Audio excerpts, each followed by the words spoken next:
السلام علیکم ورحمۃ اللہ۔ ترجمہ تفسیر القرآن الکریم، سبق نمبر 344، سورہ التوبہ، آیت 11 تا 13۔ اعوذ باللہ من الشیطان الرجیم۔ فَإِن تَابُوا وَأَقَامُوا الصَّلَاةَ وَآتَوُا الزَّكَاةَ فَإِخْوَانُكُمْ فِي الدِّينِ وَنُفَصِّلُ الْآيَاتِ لِقَوْمٍ يَعْلَمُونَ وَإِن نَكَثُوا أَيْمَانَهُم مِّن بَعْدِ عَهْدِهِمْ وَطَعَنُوا فِي دِينِكُمْ فَقَاتِلُوا أَئِمَّةَ الْكُفْرِ إِنَّهُمْ لَا أَيْمَانَ لَهُمْ لَعَلَّهُمْ يَنْتَهُونَ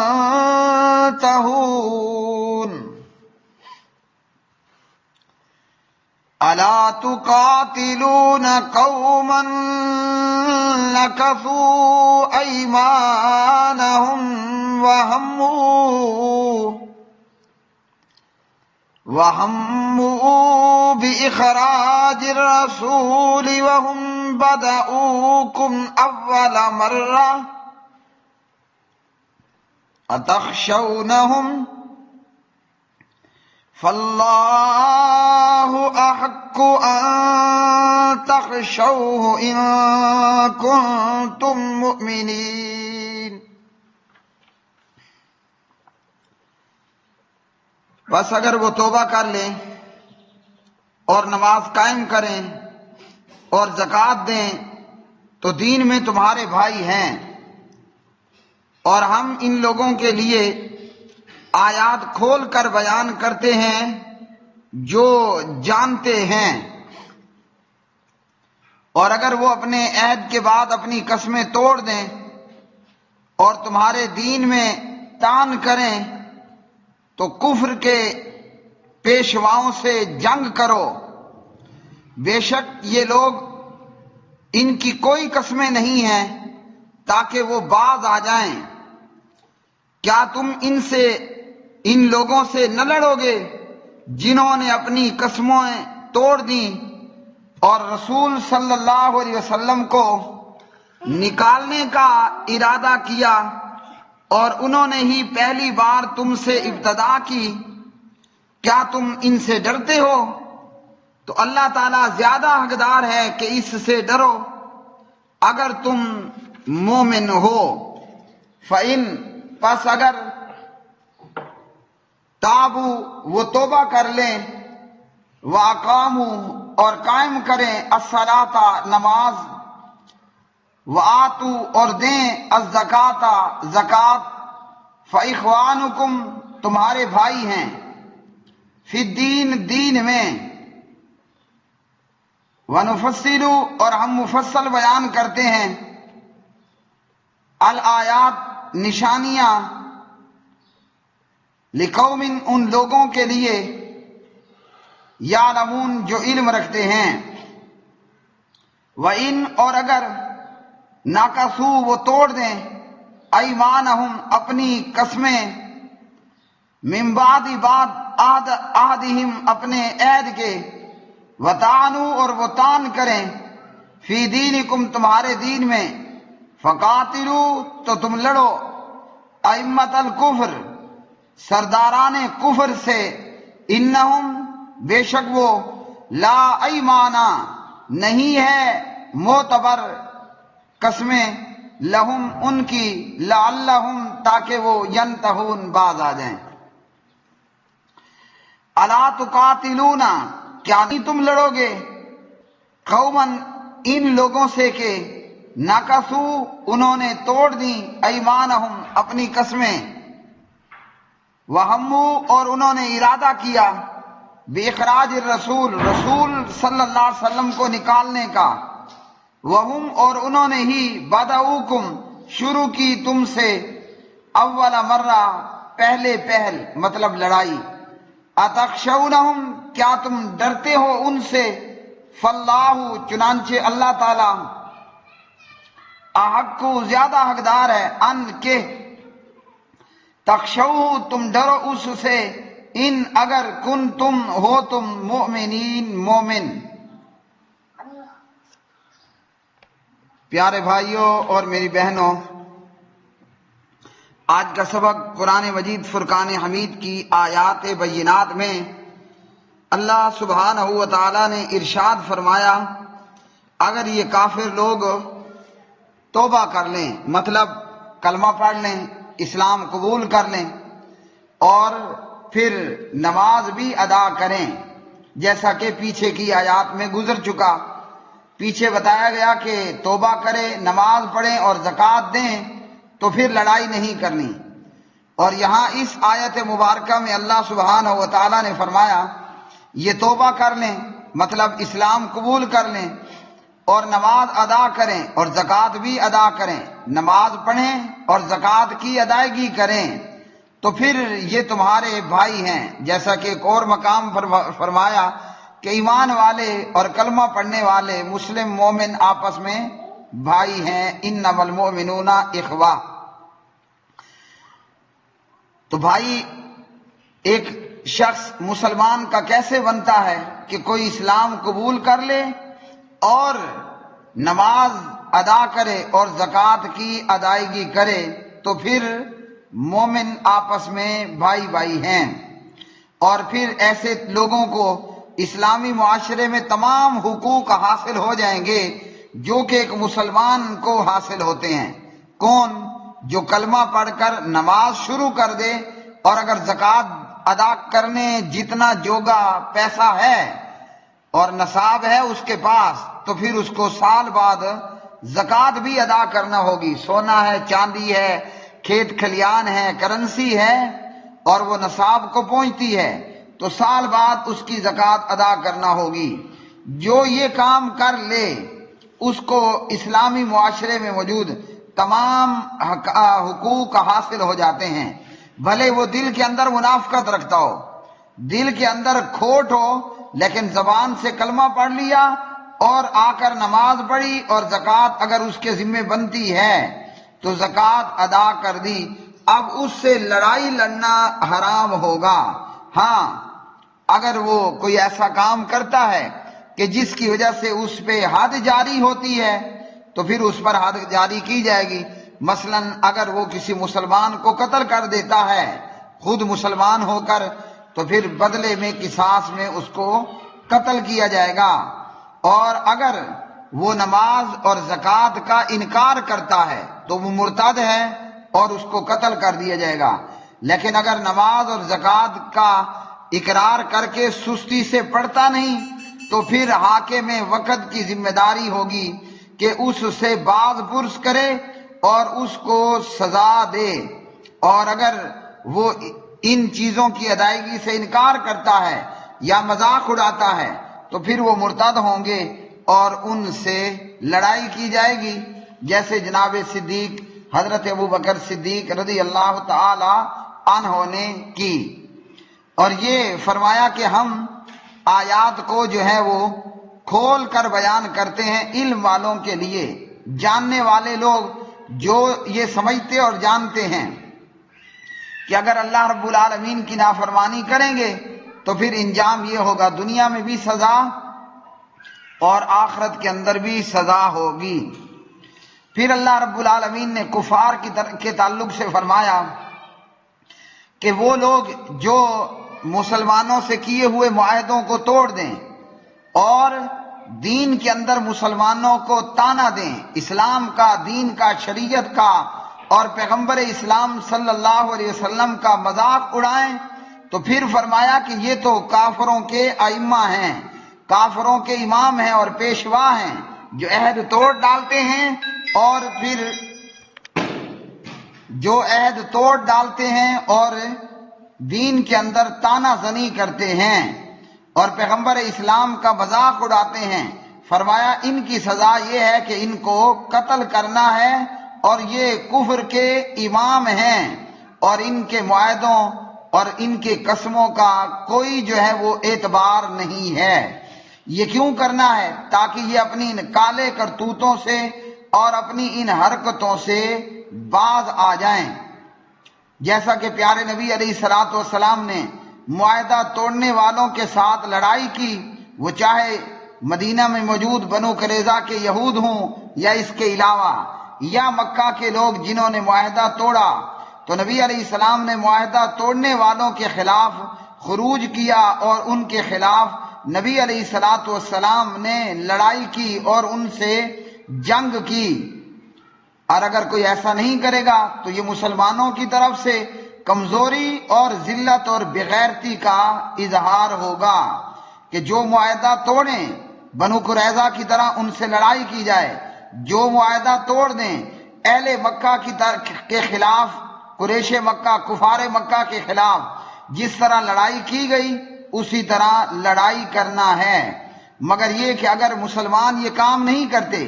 تو نتیجہ یہ ہوگا مسلمان ذلت سے دوچار ہوں گے، جیسے آج مسلم امت کا حال بن چکا ہے کہ کفار اپنے معاہدے توڑتے ہیں، مگر مسلمان ان کے معاہدے توڑنے کے باوجود ان کفار سے اور ان کفر کے اماموں سے خوف زدہ اور خاموش بیٹھے ہیں۔ اسی طرح دین میں تان دینے والے، اسلام اور پیغمبر اسلام کی توہین کرنے والے، تو ان کو بھی قتل کرنے کا حکم ہے۔ اس کا بھی پریکٹیکل پیارے نبی علیہ الصلوۃ والسلام نے کیا اور کرایا۔ کعب بن اشرف یہودی اور ابو رافع یہودی، یہ مسلمانوں اور پیغمبر اسلام کے خلاف بد زبانی اور اپنی زبان استعمال کرنے والے لوگ، نبی علیہ الصلوۃ والسلام نے فدائین کو بھیجا اور جا کر پیارے نبی کے بھیجے ہوئے فدائین ان یہودی سرداروں کے قلعوں اور گھروں میں اور ان کے رومز اور ان کے کمروں میں گھس کر جا کر ان خبیث لوگوں کو قتل کیا۔ جا کر ان کے قلعوں میں گھسے یا انہیں قلعے سے باہر بلا کر ان کا کام تمام کیا اور ان لوگوں کو اس بد عملی کی سزا دیتے ہوئے جان سے مار دیا اور انہیں ہلاک کر دیا گیا۔ تو فرمایا کہ یہ لوگ کافر، ان کی کوئی قسمیں نہیں ہیں اور ان کے عہد کا اور ان کی قسموں کا کوئی اعتبار نہیں ہے، ان کے عہد اور ان کی قسموں کا کوئی اعتبار نہیں ہے۔ تو پیارے نبی علیہ السلام نے بھی ایسے تمام لوگوں سے لڑائی کی، اور آج کے کفر اور آج کے کافروں کا بھی یہی حال ہے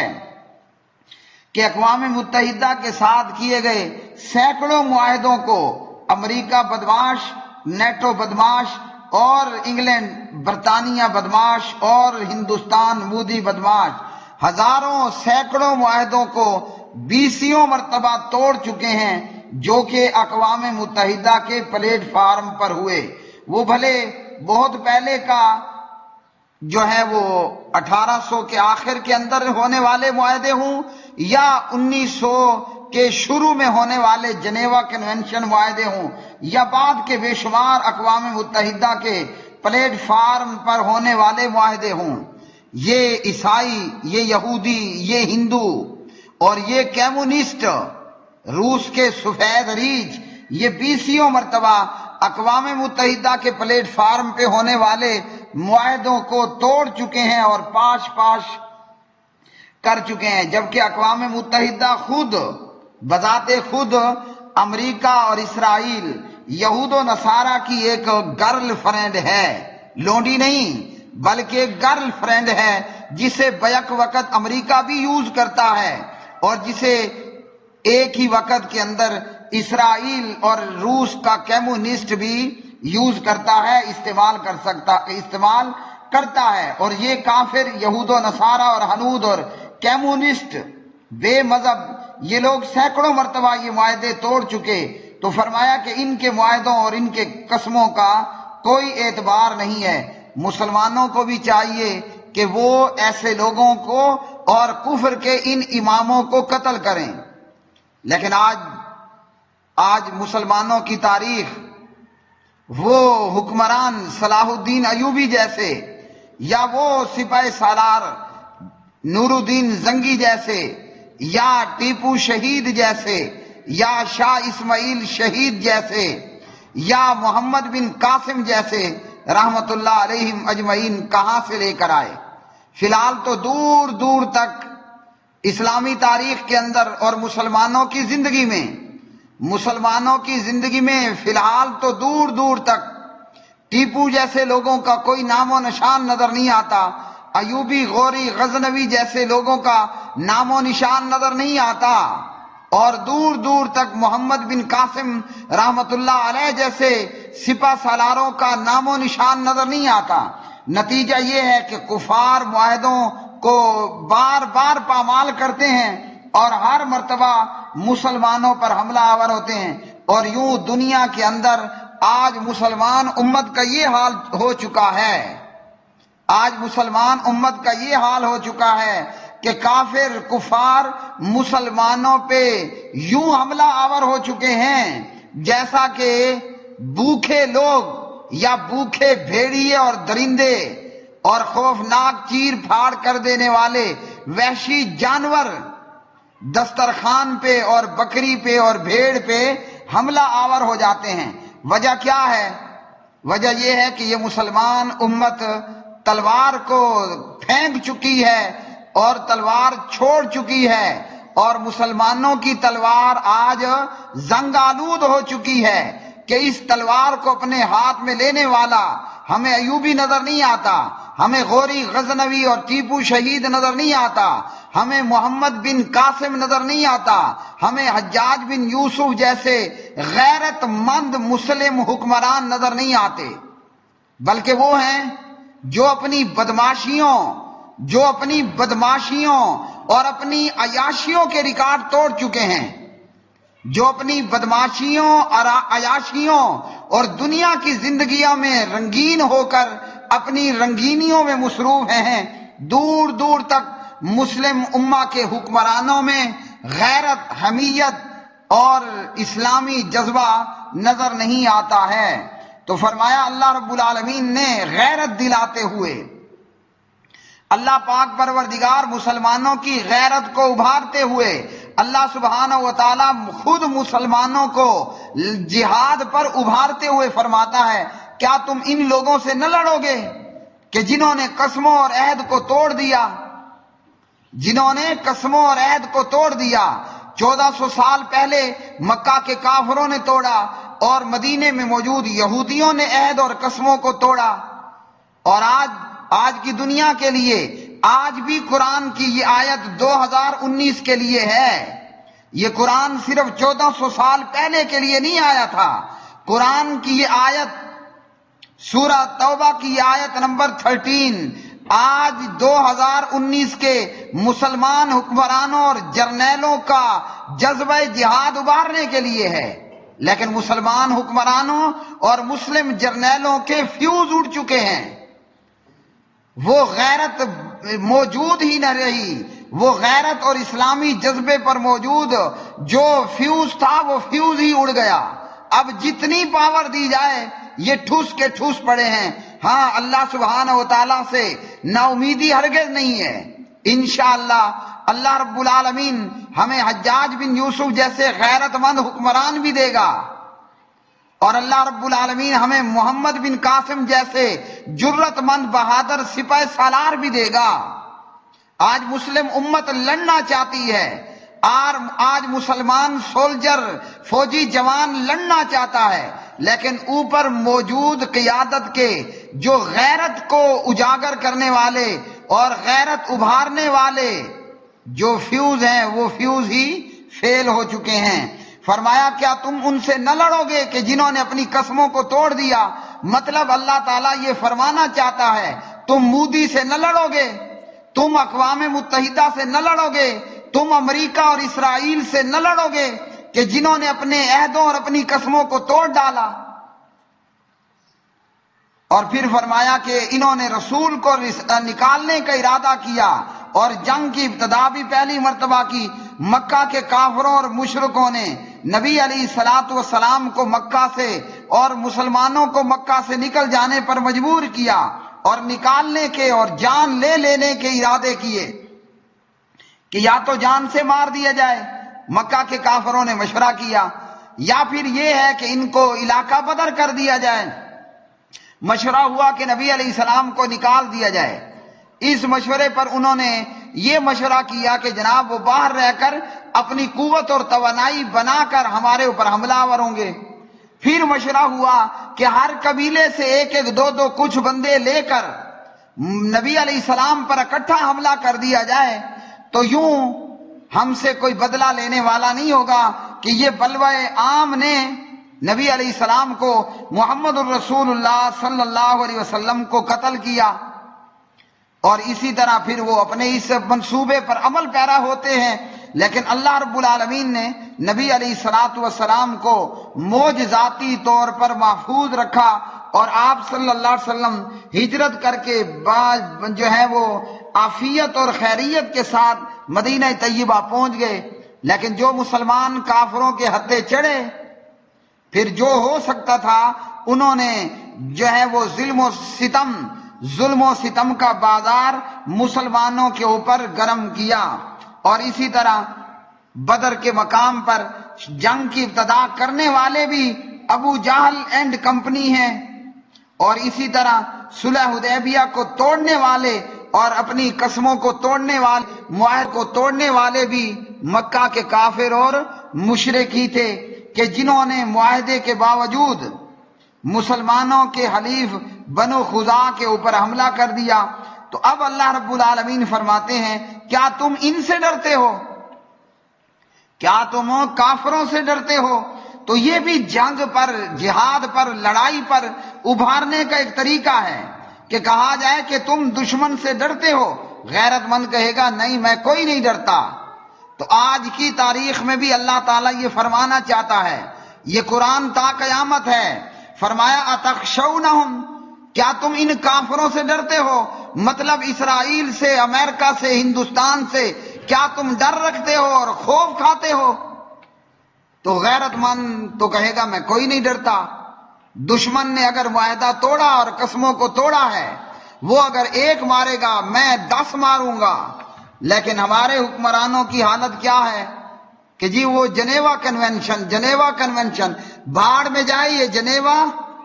بھاڑ میں جائے، سوئٹزرلینڈ کا یہ شہر جنیوا، اور بھاڑ میں گیا یہ جنیوا کنونشن۔ جب ان کے معاہدوں کا اور ان کی قسموں کا اعتبار نہیں، وہ معاہدوں اور قسموں کو 20 مرتبہ توڑ چکے ہیں، تو تم کون ہوتے ہو جنیوا کنونشن کی رٹ لگانے والے اور مالا جپنے والے؟ تو کوئی نہیں۔ فرمایا کہ تم ان سے ڈرتے ہو، یعنی کافروں سے ڈرتے ہو۔ تو اللہ رب العالمین مسلمانوں کو ابھار رہا ہے، فرمایا کہ اللہ سے زیادہ حق ہے کہ اللہ سے ڈرا جائے۔ جو مومن ہے، جس کے دل میں ایمان ہوگا، وہ کبھی امریکہ، اسرائیل، ہندوستان، بدماش سے نہیں ڈرے گا۔ وہ کہے گا میں تو ایک اللہ اکیلے سے ڈرنے والا ہوں۔ اور یاد رکھیے، جو ایک اللہ اکیلے سے ڈرتا ہے وہ پھر کامیاب و کامران ہوتا ہے، بھلے وہ تعداد میں آٹے میں نمک برابر بھی نہ ہو۔ نبی کی جماعت اللہ سے ڈرنے والی تھی، بدر میں برائے نام تعداد ہے، احد میں تو نہ ہونے کے برابر تعداد ہے، لیکن اس کے باوجود ڈٹ کر لڑے، جم کے لڑے، اور اللہ نے ہر جگہ مسلمانوں کو فتح و کامیابیاں عطا فرمائیں۔ وہ چاہے بدر تھا، وہ چاہے احد کا میدان تھا، وہ چاہے خندق اور احزاب کا میدان تھا، وہ چاہے قادسیہ یرموک کا میدان تھا، کیونکہ ان میں اللہ کا ڈر تھا، اس لیے وہ تھوڑے اور کمزور ہو کر کامیاب اور کامران ہوئے۔ آج ہم ہیں لاکھوں کروڑوں میں، ہمارے اندر اللہ کا خوف نہیں ہے۔ ہمیں نعوذ باللہ آج ہماری شامت اعمال، ہمیں تو وہ حکمران ملے ہیں جو اجمیری کی قبر پہ جا کر قبروں کو سجدہ کرنے والے اور قبروں کو غسل دینے والے، وہ نکمے اور نامراد حکمران۔ ہمیں تو آج کی تاریخ میں یہ 24/3/2019 ہے، ہمیں تو وہ حکمران ملا ہے جو پاک پتن کے مردے کی قبر پہ جا کر خود اپنی خاتون اول سمیت مردے کو سجدے کرنے والا۔ تو جب ایسے بے غیرت اور مشرک حکمران ہوں گے تو نتیجہ یہ ہوگا کہ ابھینندن جیسے کافر آئیں گے اور مسلمانوں پہ حملہ آور ہوں گے، اور پھر یوں شان و شوکت سے پاکستان سے جا رہے ہوں گے جیسے دلہا بارات لیے دلہن کو لے کے جا رہا ہوتا ہے۔ کیوں؟ اس لیے کہ ایمان باقی نہ رہا اور ایمان زنگ آلود ہو چکا اور ایمان کے اندر شرک کا گٹر مکس ہو چکا ہے۔ تو جو حکمران قبروں کو عرق کے گلاب سے غسل دینے والے ہوں، جو حکمران مردوں اور پاک پتن کی قبروں کو سجدہ کرنے والے ہوں، ان میں غیرت کوئی نہیں ہوتی۔ اور جب امت پر یا کسی قوم پر ایسے حکمران مسلط ہو جائیں، وہ قوم ذلیل اور خوار رہتی ہے۔ اللہ پاک پروردگار سے دعا ہے کہ اللہ سبحانہ و تعالی ہمیں عمر بن عبدالعزیز جیسے اور حجاج بن یوسف جیسے حکمران دے، اور محمد بن قاسم رحمت اللہ علیہم ان جیسے اللہ رب العالمین جرنیل دے، تبھی جا کر ہم ذلت کی وادیوں سے نکل کر عزت کے باغات میں پہنچیں گے۔ وآخر دعوانا الحمدللہ رب العالمین۔